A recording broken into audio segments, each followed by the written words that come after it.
আসসালামু আলাইকুম এভরিওয়ান। আমাদের দেশে শীতকালে যেমন নানা রকম পিঠাপুলি খাওয়ার একটি রেওয়াজ আছে, তেমনি শীতের সময় চালের রুটি, চিতই পিঠা অথবা ছিটা রুটির সাথে এই হাঁস বোনা খাওয়ার প্রচলন কিন্তু যুগ যুগ ধরেই চলে আসছে। শীতের সময় হাঁসের গায়ে প্রচুর পরিমাণে চর্বি জমা হয়, তাই শীতের সময় হাঁসের মাংস খাওয়ার মজাই আলাদা। আজকের হাঁস বোনা করার জন্যে এখানে আমি নিয়েছি একটি চীনা হাঁস। আমার এখানে প্রায় 2 কেজি পরিমাণে মাংস হয়েছে। আর অন্যান্য হাঁসের তুলনায় চীনা হাঁসের মাংস কিন্তু খেতে ভীষণ মজার হয়।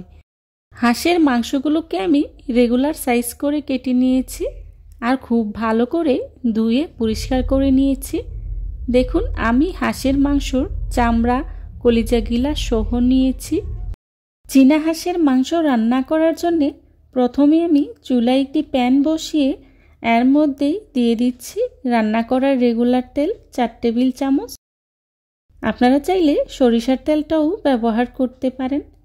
এখন এর মধ্যেই দিয়ে দিচ্ছি কিছুটা গোটা মশলা, তেজপাতা, এলাচ, দারচিনি, লবঙ্গ, গোলমরিচ, আর দিয়ে দিচ্ছি পেঁয়াজ কুচি 1 কাপ। এখন পেঁয়াজটাকে আমি খুব ভালো করে ভেজে নেব। বেশ কিছুক্ষণ সময় নিয়ে পেঁয়াজটাকে আমি খুব ভালো করে ভেজে নিয়েছি।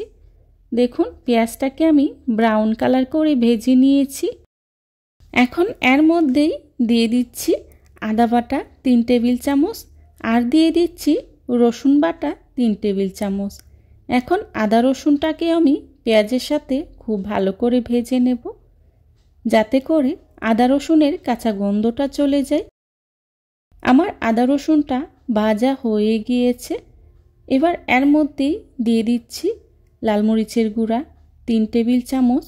মরিচের গুঁড়াটা আপনারা যে যতটুকু ঝাল পছন্দ করেন সেই অনুযায়ী ব্যবহার করবেন। আর দিয়ে দিচ্ছি হলুদের গুঁড়া 1 চা চামচ, ধনিয়া গুঁড়া 2 চা চামচ, জিরা গুঁড়া 2 চা চামচ, লবণ 1 টেবিল চামচ। এখন সবগুলো মশলাকে আমি তেলের সাথে কিছুক্ষণ ভেজে নেব। তেলের সাথে মশলাটাকে ভেজে নিলে তরকারির কালারটা খুবই সুন্দর আসে। দিয়ে দিচ্ছি পানি 1 কাপ। এখন মশলাটাকে আমি খুব ভালো করে নেড়ে মিশিয়ে নেব। মেশানো হয়ে গেলে ঢাকনা দিয়ে ঢেকে 5 মিনিটের মতো সময় নিয়ে মশলাটাকে খুব ভালো করে কষিয়ে নেব। দেখুন, আমার মশলাটা কষানো হয়ে গিয়েছে, তেলটা উপরে ভেসে উঠেছে। এবার এর মধ্যেই দিয়ে দিচ্ছি আগে থেকে কেটে রাখা হাঁসের মাংস। হাঁসের মাংসগুলো দিয়ে মশলার সাথে খুব ভালো করে নেড়ে মিশিয়ে নেব। মেশানো হয়ে গেলে ঢাকনা দিয়ে ঢেকে 10 মিনিটের মতো সময় নিয়ে খুব ভালো করে কষিয়ে নেব। ফিরে এলাম 10 মিনিট পর। দেখুন, মাংস থেকে কী পরিমাণে পানি উঠেছে। আর এই পানিটা দিয়েই মাংসগুলোকে খুব ভালো করে কষিয়ে নেব। এই পর্যায়ে চুলার আঁচটা মিডিয়ামে রেখে মাংসগুলোকে আমি বেশ কিছুক্ষণ সময় নিয়ে খুব ভালো করে কষিয়ে নেব। হাঁসের মাংস অনেকটাই শক্ত টাইপের হয়, তাই হাঁসের মাংসটা বেশ কিছুটা সময় নিয়েই কষিয়ে নিতে হবে, না হলে খুব একটা সিদ্ধ হবে না। আমি প্রায় 1 ঘন্টার মতো সময় নিয়ে মাংসগুলোকে খুব ভালো করে কষিয়ে নিয়েছি। দেখুন, ঝোলটা পুরোপুরি শুকিয়ে এসেছে। এবার এর মধ্যেই দিয়ে দিচ্ছি ঝোলের জন্য পরিমাণ মতো পানি। আমি এখানে গরম পানিটা ব্যবহার করেছি। আপনারা অবশ্যই গরম পানিটা ব্যবহার করার চেষ্টা করবেন, এতে করে তরকারির স্বাদ অনেকটাই বেড়ে যায়। এখন ঢাকনা দিয়ে ঢেকে মাংসগুলো পুরোপুরি সিদ্ধ হয়ে আসা পর্যন্ত রান্না করে নেব। দেখুন, ঝোলটা অনেকটাই কমে এসেছে। এখন এর মধ্যেই দিয়ে দিচ্ছি 1 চা চামচ গরম মশলা গুঁড়া।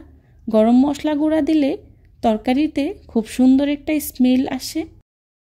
আমার হাঁসের মাংস রান্নাটা অলমোস্ট ডান। দেখুন, ঝোলটা অনেকটাই কমে এসেছে। আরও কিছুটা কমে আসলেই চুলা থেকে নামিয়ে নেব, কারণ হাঁসের মাংসে ঝোল থাকলে খেতে একদমই ভালো লাগে না। চেষ্টা করেছি খুবই সহজভাবে আজকের এই রেসিপিটি আপনাদের সাথে শেয়ার করার জন্যে।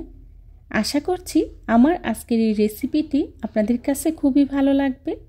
যদি ভালো লাগে তাহলে অবশ্যই লাইক, কমেন্ট, শেয়ার এবং সাবস্ক্রাইব করে পাশে থাকা বেল আইকনটি অন করে দিবেন, যাতে করে আমি ভিডিও ছাড়ার সাথে সাথেই আপনাদের কাছে নোটিফিকেশন পৌঁছে যায়। আপনাদের একটি লাইক এবং একটি কমেন্টস আমাকে নতুন নতুন কন্টেন্ট তৈরি করতে অনেক উৎসাহিত করে।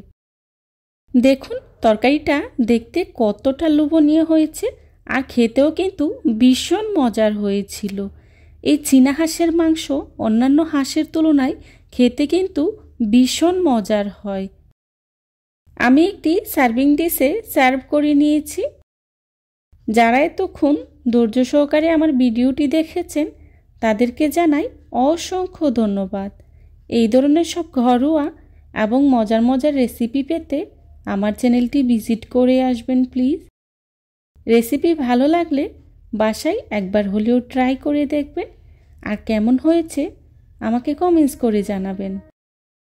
আমার পরবর্তী রেসিপি দেখার আমন্ত্রণ জানিয়ে আজকের মতো এখানেই বিদায় নিচ্ছি। সবাই ভালো থাকবেন, সুস্থ থাকবেন। আল্লাহ হাফেজ। আসসালামু আলাইকুম।